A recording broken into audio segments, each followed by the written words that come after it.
Shalom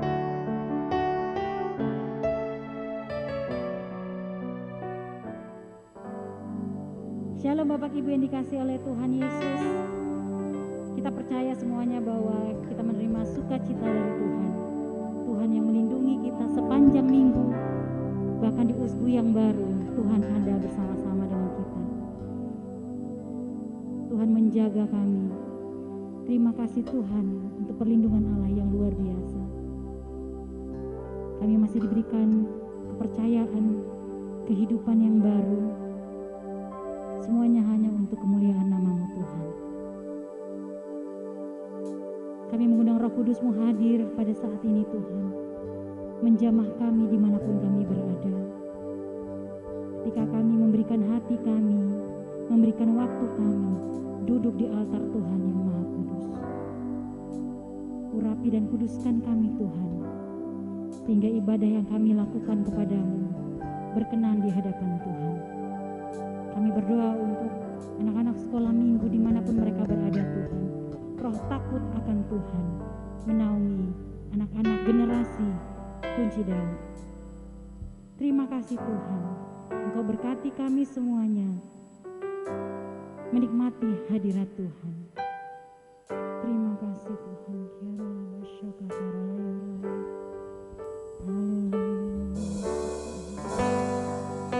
Kami mau menyanyikan kebesaran-Mu Tuhan.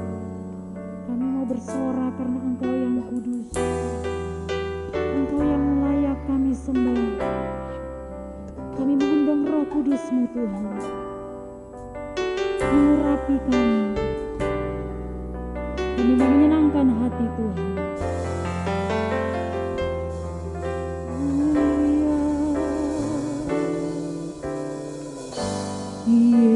Yesusku, penyelamatku, tiada yang seperti Engkau. Setiap hari ku memuji keajaiban kasih-Mu. Katakan sama-sama Bapak Tuhan. Penghibur, pelindung, menara kekuatan, biarlah semua yang bernafas tak berhenti menyembah-Mu. Nyanyi dan bersoraklah bagi Dia, pujian, hormat, kuasa bagi Raja. Dunia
Terima kasih Tuhan.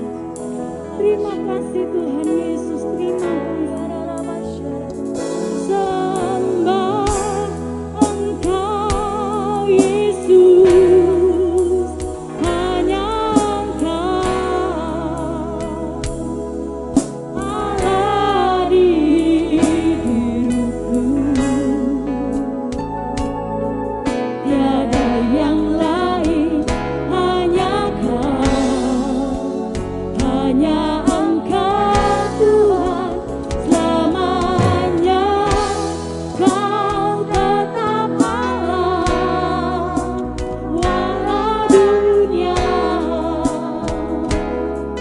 semua bergoncang. Tak tergoyahkan, Kau tetap Allah. Kami sembah Engkau, haleluya Yesus Tuhan. Ku sembah Engkau Yesus, hanya Engkau Allah di hidupku. Tiada yang lain, hanya Kau, hanya Engkau Tuhan selamanya. Kau tetap kami, walau dunia semua bergoncang. Tak tergoyahkan, Kau tetap Allah. Kau tetap Allah.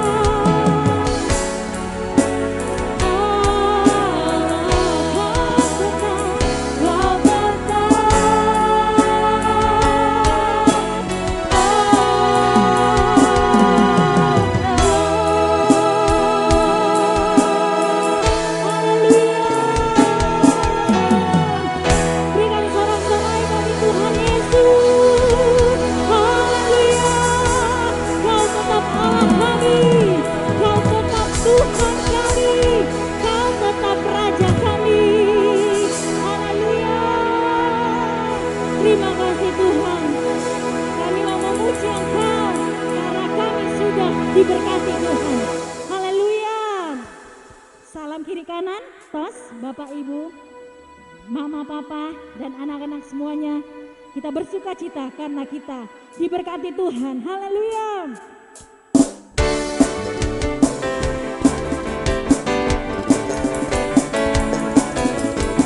Haleluya. Terima kasih. Berkati sepanjang hidupku diberkati. Mulai dari bangun hari yang berganti malam aku diberkati. Berkati sepanjang hidupku diberkati. Bila bangun pagi hari yang berganti malam aku diberkati. Berkati sepanjang hidupku diberkati. Bila bangun pagi hari yang berganti malam aku diberkati. Tepuk tangan bagi Tuhan Yesus, Allah yang layak. Haleluya. Kita diberkati di segala musim. Kita memuji nama yang kudus. Terima kasih Tuhan Yesus. Haleluya. Diberkati, aku dilimpahi karena Allah sanggup untuk menyerahkan. Aku diberkati, aku dilimpahi atas sempurna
kita sudah diberkati dan tetap diberkati. Haleluya. Amin. Mari siapkan hati kita Bapak Ibu semuanya.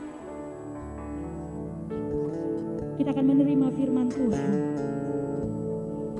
Percaya bahwa firman Tuhan akan mengubahkan hidup kita. Firman Tuhan akan menyembuhkan hidup kita. Firman Tuhan akan memulihkan hidup kita. Terima kasih Tuhan Yesus. Terima kasih Tuhan Yesus. Kau lebih tahu yang terbaik bagiku. Kau lebih sanggup pulihkan hidupku. Ku berserah, ku percaya hanya Yesus penolong yang setia. Mari kita angkat tangan, kita nyanyikan dengan iman. Kau lebih tahu yang terbaik bagiku. Kau lebih sanggup pulihkan hidupku. Ku berserah, ku percaya hanya Yesus penolong yang setia. Haleluya. Lebih tahu yang terbaik bagiku. Kau lebih sanggup pulihkan hidupku. Ku berserah, ku percaya hanya Yesus penolong yang setia. Haleluya. Terima kasih Tuhan Yesus. Satu-satunya yang kuandalkan, satu-satunya yang ku percaya. Engkau sumber kekuatan, sumber pengharapan, sumber kedamaian.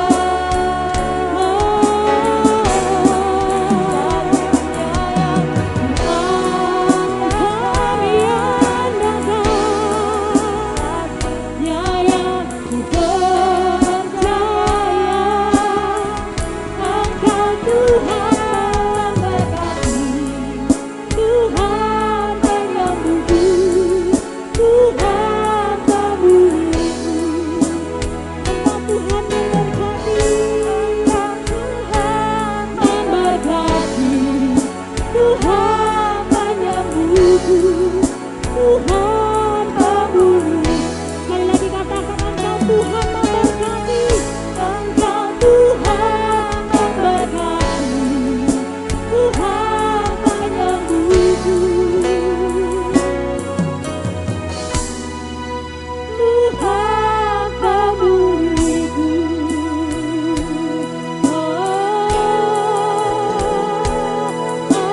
Haleluya. Kami percaya Engkau Tuhan. Terima kasih. Terima kasih Tuhan. Haleluya Yesus. Haleluya Yesus. Terima kasih Tuhan. Kami yang siap untuk menerima berkat firman Tuhan.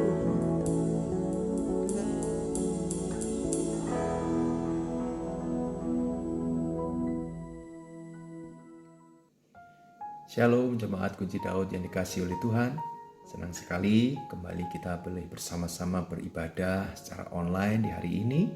Dan kita masih akan membahas tentang tema gereja kita di bulan ini, yaitu membangun generasi unggul. Nah, sebelum kita bersama-sama mendengarkan firman Tuhan, mari kita terlebih dahulu berdoa. Bapa, kami sungguh mengucap syukur untuk segala kebaikan dan anugerah yang Tuhan limpah-limpahkan dalam kehidupan kami.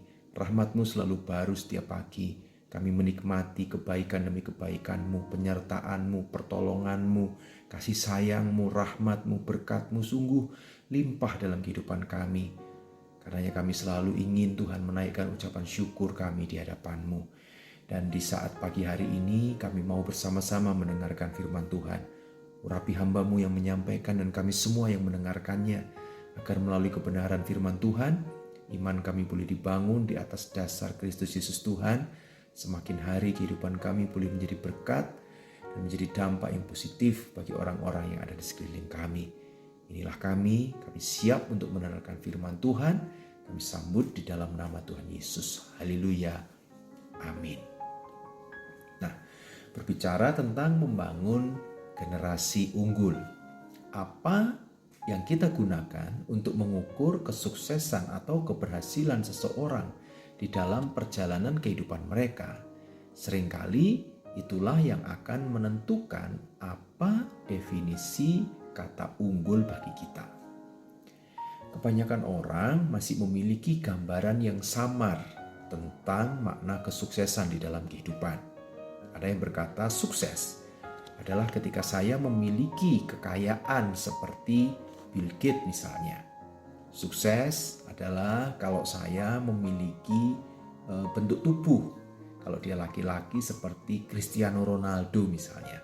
Atau kalau dia wanita seperti foto model tertentu lah. Atau saat saya memiliki kecerdasan seperti Albert Einstein. Atau mungkin seperti Bapak B.J. Habibie. Sukses ketika saya memiliki kekuasaan bisnis seperti Donald Trump misalnya. Memiliki kemampuan imajinasi seperti Walt Disney, memiliki hati seperti Bunda Teresa, dan masih banyak hal lain yang bisa kita sebutkan. Saya sama sekali tidak memungkiri fakta bahwa mereka adalah contoh orang-orang yang sukses menurut pandangan dunia ini. Akan tetapi, jika kita berusaha menjadi salah satu seperti mereka, maka kita hanyalah akan menjadi imitasi yang buruk. Kita justru tidak akan pernah sukses karena kita kehilangan potensi untuk menjadi versi terbaik dari diri kita. Karena Tuhan ciptakan setiap kita ini unik. Kita berbeda-beda, masing-masing dengan kemampuan, potensi, dan talentanya masing-masing. Setiap kita ini adalah benih ilahi, imago Dei Allah yang diciptakan serupa dan segambar dengan Tuhan.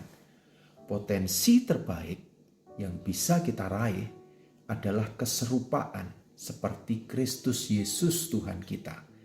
Inilah versi terbaik kehidupan kita yang bisa kita capai dalam hidup ini.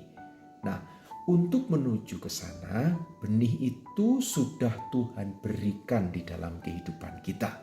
Sekitar 1,5 tahun yang lalu mungkin istri saya diberi benih pepaya oleh salah satu tetangga kami. Ibu ini bilang bahwa ini adalah pepaya California. Buahnya manis dan tidak perlu menunggu lama, pohonnya akan cepat berbuah. Pokoknya ini bibit unggul, kira-kira begitulah kata ibu ini. Namanya dikasih gratis, ya tentu kita terima dengan senang hati. Lalu kita tanamlah si benih pepaya California ini tadi. Singkat cerita, ternyata memang benar. Ini benar-benar bibit yang unggul. Di tahun ini, di masa-masa pandemi, kami justru bisa menikmati panen perdana dari buah pepaya California pemberian tetangga kami yang baik hati ini. Ternyata potensi benih unggul itu sudah ada di dalam diri benih tersebut. Tinggal bagaimana kita membangun atau mengembangkannya. Nah, apa sih sebetulnya makna unggul bagi kita? Izinkan saya untuk menyamakan persepsi terlebih dahulu. Generasi unggul bukan sekedar dilihat dari apa yang sudah mereka miliki atau raih, tetapi membangun generasi yang unggul adalah membangun generasi yang bertumbuh dengan baik dan sehat, dan pada akhirnya hidup mereka menghasilkan buah yang akan memberkati banyak orang. Pada waktu kuliah dulu, ketika mengukur prestasi seorang mahasiswa, maka salah satunya akan dilihat dari berapa IPK-mu, indeks prestasi kumulatif. Kalau di atas 3 ya termasuk bagus lah. Kalau bisa 3,5 ke atas cum laude ya sangat bagus. Apalagi kalau bisa sempurna, semua cum laude IPK-nya 4. Wah, itu luar biasa sekali. Lalu kalau yang SD, SMP, SMA biasanya dilihat dari rankingnya atau nilai rapotnya. Nanti setelah kita lulus kuliah dilihat dari sudah dapat kerja atau belum. Kalau sudah kerja posisinya apa? Gajinya berapa? Banyak enggak kira-kira gajinya? Lalu ditanya lagi sudah punya pacar belum? Kalau sudah lama pacaran kapan nikahnya? Nanti kalau sudah nikah anaknya berapa? Nanti kalau sudah tua mungkin cucunya berapa? Lalu yang kerja juga ditanya, udah kerja lama kok belum punya apa-apa sih? Kok enggak punya rumah? Kok enggak punya motor? Kok enggak punya mobil? Dan lain sebagainya. Juga mungkin ditanya HP-mu, mereknya apa sih HP-mu? Dan lain sebagainya. Tanpa sadar, kita sedang coba dibawa kepada sebuah pola pikir bahwa sukses dan keberhasilan dikaitkan dengan apa yang kita punyai. Dan celakanya, kita tidak akan pernah bertemu dengan kata puas kalau kita mengejar ukuran-ukuran yang dipakai oleh dunia. Akan selalu ada kurang, kok cuma segini, aku gak puas lah dengan apa yang aku raih. Apakah berarti ketika kesuksesan dengan ukuran dunia yang sudah saya sebutkan tadi, maka kita tidak perlu mengejar atau meraihnya? Tentu bukan seperti itu. Justru kita akan memiliki potensi yang sangat besar untuk bisa memberkati dan menjangkau banyak orang ketika kita memiliki kekayaan, posisi yang tinggi, dan pengaruh yang luas. Akan tetapi ingatlah bahwa bukan hanya perkara-perkara lahiriah atau duniawi saja yang harus kita kejar, akan tetapi kita juga harus memperhatikan perkara-perkara rohani di dalam kehidupan kita.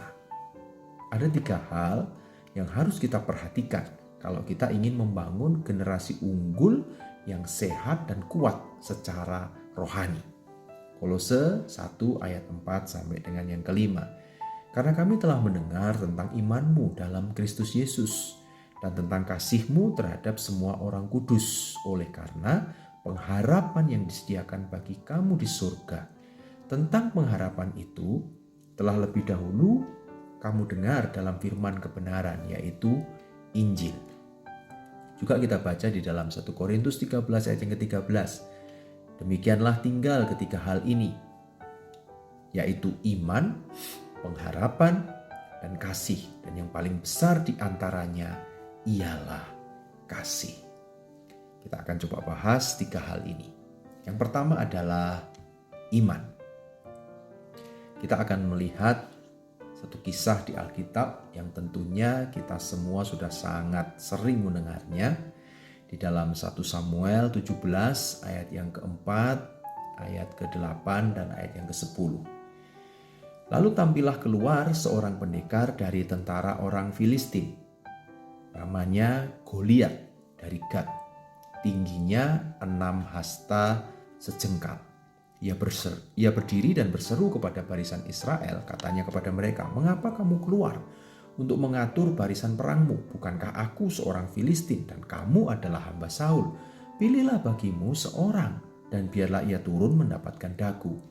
Jika ia dapat berperang melawan aku dan mengalahkan aku, maka kami akan menjadi hambamu. Tetapi jika aku dapat mengungguli dia dan mengalahkannya, maka kamu akan menjadi hamba kami dan takluk kepada kami." Pula kata orang Filistin itu, "Aku menantang hari ini barisan Israel. Berikanlah kepadaku seorang supaya kami berperang seorang lawan seorang." Lanjutkan di ayat yang ke-11, ketika Saul dan segenap orang Israel mendengar perkataan orang Filistin itu, maka cemaslah hati mereka dan sangat ketakutan. Berhadapan dengan orang Filistin tentu bukanlah untuk pertama kalinya bagi Saul dan pasukan Israel.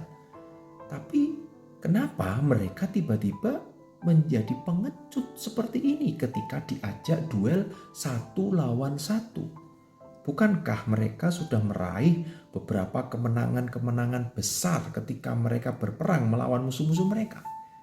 Kita bisa baca itu di dalam 1 Samuel 14 ayat yang ke-47 sampai dengan 52. Di sana diceritakan tentang kemenangan yang diraih oleh Saul dan orang Israel.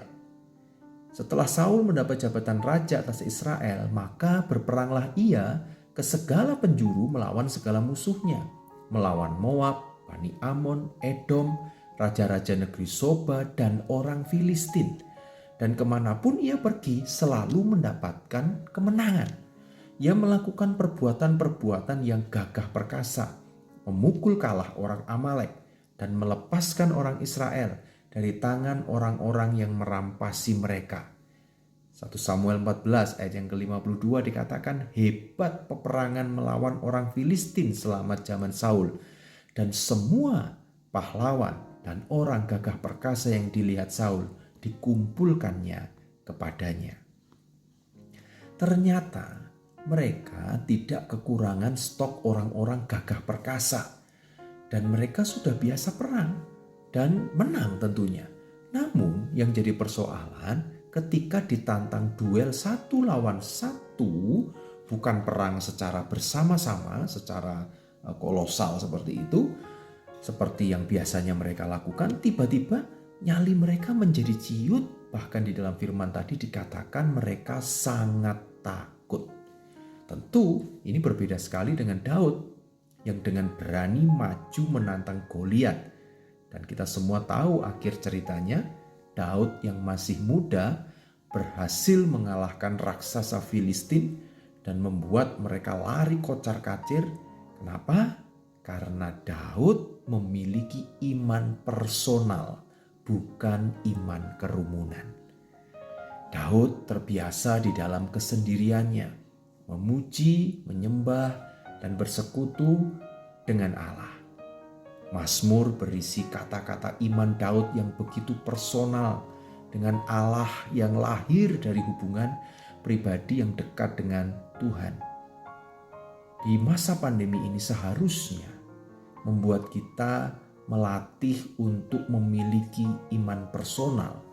Bukan lagi kalau bareng-bareng baru kita berani, baru imannya bangkit. Tapi di saat kita sendiri, kita akan selalu kalah dengan godaan dan musuh yang ada di hadapan kita. Kenapa? Karena kita tidak membangun iman personal kita. Ayo kita bangun iman secara personal, secara pribadi. Jumpai Tuhan secara pribadi. Nikmati pujian dan penyembahan secara pribadi. Bangun persekutuan kita, membaca dan merenungkan firman Tuhan secara pribadi. Di dalam Roma 10 ayat yang ke-17, jadi iman timbul dari pendengaran, dan pendengaran oleh firman Kristus. Di masa-masa yang seperti ini seharusnya membuat kita semakin dalam dan lebih sungguh-sungguh lagi di dalam membangun iman kita secara personal. Namun sangat disayangkan ketika gereja sudah memiliki sebuah program yang sangat baik, yaitu program GBA, Gerakan Membaca Alkitab di GBI Kunci Daud. Saya melihat beberapa orang sudah mulai undur, sudah strip, sudah lama tidak membaca, atau mungkin tidak melaporkannya, saya tidak tahu. Saya berharap semoga ketika saudara-saudaraku tidak mengikuti GBA, saudara-saudaraku tetap membaca dan merenungkan firman itu secara pribadi.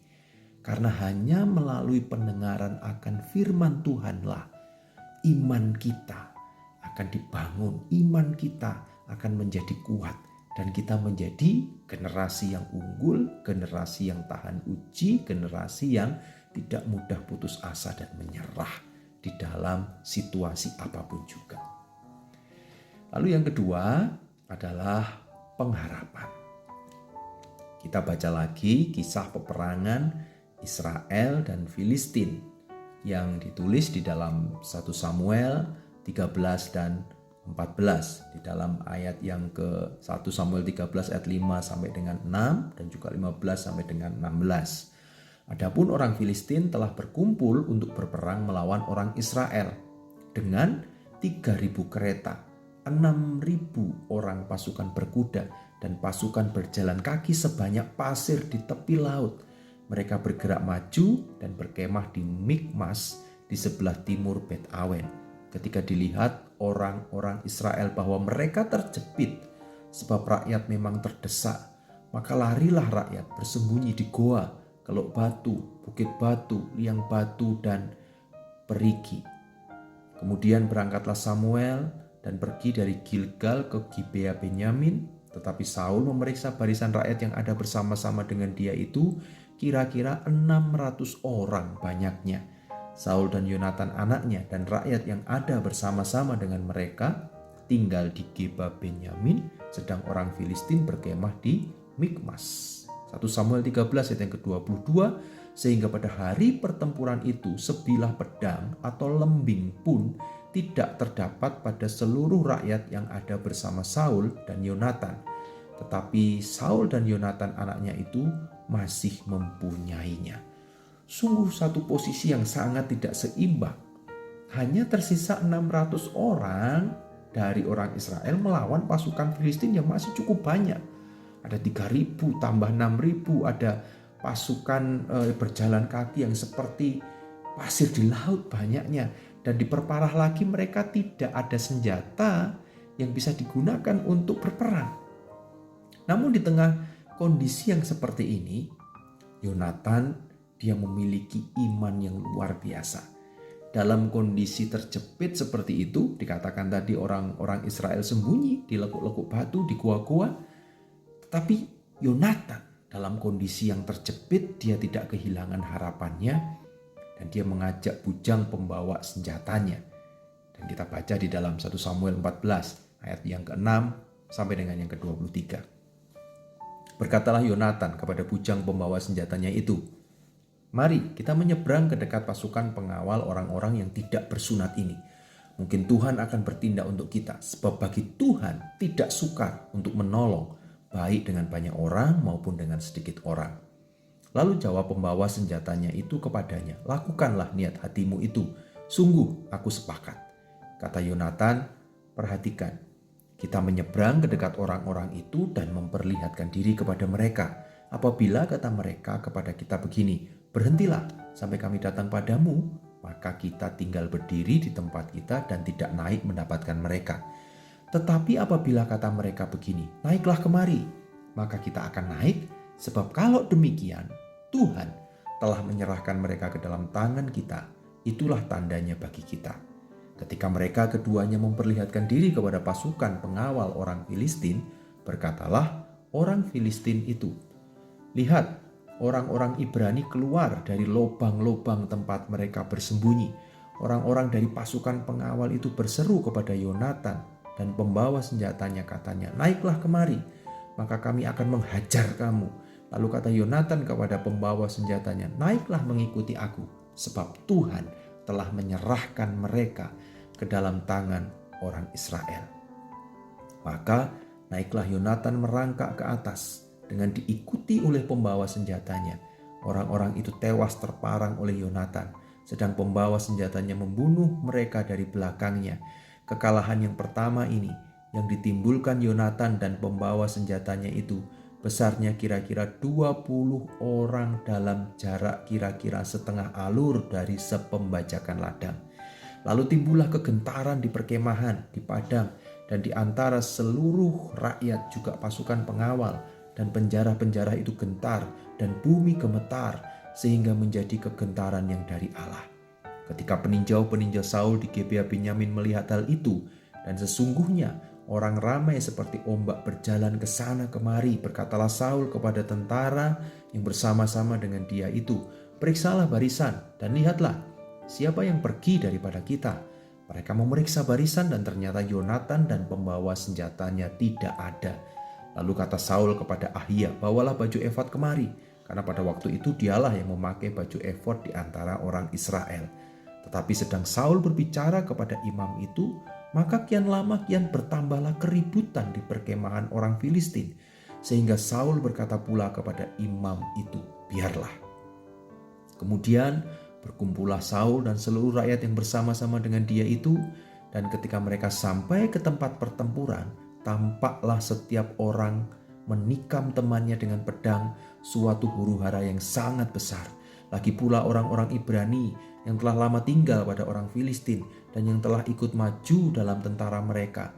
Mereka juga berbalik untuk bergabung dengan orang-orang Israel yang ada bersama-sama dengan Saul dan Yonatan. Bahkan ketika semua orang Israel yang telah bersembunyi di pegunungan Efraim mendengar bahwa orang Filistin telah lari, orang-orang itu pun bergabung dengan mereka dalam pertempuran. Demikianlah Tuhan menyelamatkan orang Israel pada hari itu. Pertempuran itu meluas sampai lewat Bet Awen. Wow, satu kisah yang sangat luar biasa dari seorang pribadi yang bernama Yonatan. Jangan menyerah, tetaplah memiliki pengharapan, tetaplah percaya, tetaplah berjuang, tetap jaga perspektif pikiranmu untuk selaras dengan kebenaran firman Tuhan. Sekalipun kondisinya sangat terjepit, tapi dia tidak kehilangan pengharapan. Dan itulah yang dikatakan di dalam Amsal 23 ayat yang ke-18. Karena masa depan sungguh ada dan harapanmu tidak akan hilang. Juga di dalam Ibrani 11 ayat yang pertama, iman adalah dasar dari segala sesuatu yang kita harapkan dan bukti dari segala sesuatu yang tidak kita lihat. Milikilah pengharapan. Generasi unggul adalah generasi yang tetap memiliki pengharapan sekalipun di tengah situasi yang tidak mudah. Yang ketiga adalah kasih. Kita baca di dalam 1 Korintus 13 ayat yang ke-13. Demikianlah tinggal ketiga hal ini, yaitu iman, pengharapan, dan kasih. Dan yang paling besar di antaranya ialah kasih. Kasih adalah salah satu pengajaran yang sangat sering diajarkan kepada kita. Entah sudah berapa puluh kali, mungkin ratusan atau mungkin ribuan kali kita dengar kata kasih ini. Namun mendengar dan mempraktekkan kasih adalah dua hal yang sangat berbeda. Bahasa kasih bukanlah sekedar bahasa ucapan, akan tetapi haruslah juga disertai dengan bahasa tindakan. Membangun generasi unggul, salah satu yang harus kita ajarkan dan teladankan adalah kasih yang bertindak. Nah, saat ini di Tokyo, Jepang sedang berlangsung Olimpiade musim panas. Ajang 4 tahunan di mana para atlet-atlet yang hebat, generasi-generasi yang unggul, orang-orang pilihan dari seluruh dunia itu berkumpul dan bertarung memperebutkan medali emas. Termasuk negara kita Indonesia yang puji Tuhan berhasil menyabet emas dari pertandingan bulu tangkis ganda putri kemarin. Nah, ada salah satu momen langka yang terjadi di dalam Olimpiade tahun ini, yaitu dari cabang lompat tinggi putra. Pada hari Minggu tanggal 1 Agustus 2021, ada 2 orang atlet yang memasuki pertarungan terakhir ini. Tinggal tersisa 2 orang ceritanya untuk memperebutkan medali emas. Yang pertama adalah atlet dari Qatar yang bernama Mutas Esa Barsim dan juga atlet dari Italia yang bernama Gianmarco Tamberi. Kedua-duanya berhasil melakukan lompatan setinggi 2,37 meter. Nah, mereka akhirnya melakukan lompatan terakhir ini, 2,39 meter. Masing-masing orang punya 3 kali kesempatan untuk melompat. Setelah 3 kali melompat, ternyata kedua-duanya gagal. Tidak ada satupun yang berhasil. melewati rintangan setinggi 2,39 meter. Lalu mereka diberikan tawaran untuk melakukan 1 kali lompatan lagi. Akan tetapi atlet Italia Gianmarco Tamberi memutuskan untuk mengundurkan diri karena cedera kakinya kambuh. Dan melihat situasi ini, tentunya ini sebuah peluang yang sangat besar bagi Mutas Esa Barsim untuk bisa memenangkan medali emas untuk dirinya sendiri. Akan tetapi sesuatu yang di luar dugaan dia lakukan, dia hampiri ofisial pertandingan dan bertanya, apakah mungkin jika kami berdua mendapatkan medali emas? Dia bertanya seperti itu. Jadi di-sharing ceritanya medali emasnya. Dan ternyata itu memungkinkan. Dan singkat cerita, kedua orang ini, atlet Qatar Mutas Esa Barsim dan juga atlet Italia Gianmarco Tamberi, kedua-duanya mendapatkan medali emas. Jadi di podium itu ada 2 orang memperoleh medali emas, tidak ada yang mendapatkan perak, dan langsung ke juara ketiga yang mendapatkan perunggu. Wah, satu kisah yang sangat luar biasa. Dan ini dibicarakan sangat viral di mana-mana karena apa yang ditunjukkan oleh atlet Qatar Mutas Esa Barsim ini sungguh memiliki hati yang sangat luar biasa.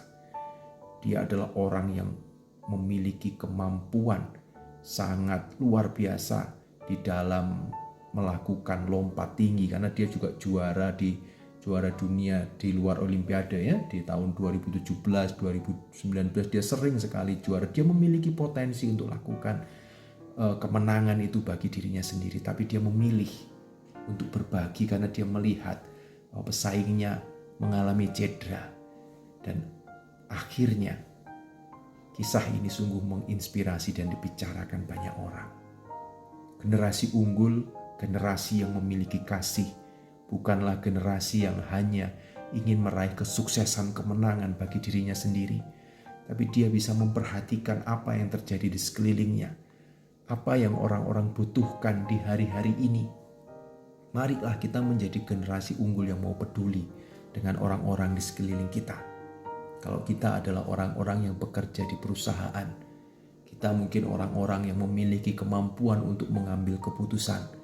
Inilah saatnya untuk perusahaan kita menunjukkan kasih kepada setiap karyawan-karyawan kita mungkin yang sedang mengalami situasi yang sulit.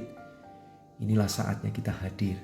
Kita bukan hanya teman dikala kita berhasil, tapi justru di saat-saat mereka susah, kita hadir, kita memberikan pertolongan, kita memberikan bantuan. Tunjukkan kasih. Ini waktunya untuk kita mempedulikan orang-orang yang ada di sekeliling kita. Generasi unggul adalah generasi yang membangun manusia rohaninya menjadi manusia rohani yang kuat, yang memiliki iman, pengharapan, dan kasih. Mari kita bangun bersama-sama. Mari kita meneladankan hal-hal ini kepada generasi di bawah kita. Mari kita menyelesaikan pertandingan yang diwajibkan kepada setiap kita dengan penuh semangat, dengan penuh iman, dengan penuh pengharapan, dan tentunya kita tunjukkan kasih kepada orang-orang di sekeliling kita. Jadilah generasi unggul yang siap untuk menjadi berkat bagi banyak orang. Tuhan Yesus memberkati kita semua. Terima kasih untuk Pak Indra yang sudah membawakan firman Tuhan bagi kami. Kami percaya bahwa kami diubahkan oleh firman Tuhan. Bapak beserta keluarga ditambah-tambahkan hikmat dan kebijaksanaan dan menjadi berkat bagi semua orang. Mari Bapak Ibu semuanya kita bangkit berdiri bersama-sama. Kita akan mengakhiri ibadah kita pada pagi hari ini. Dan kita menerima berkat Tuhan. Terima kasih Tuhan. Bila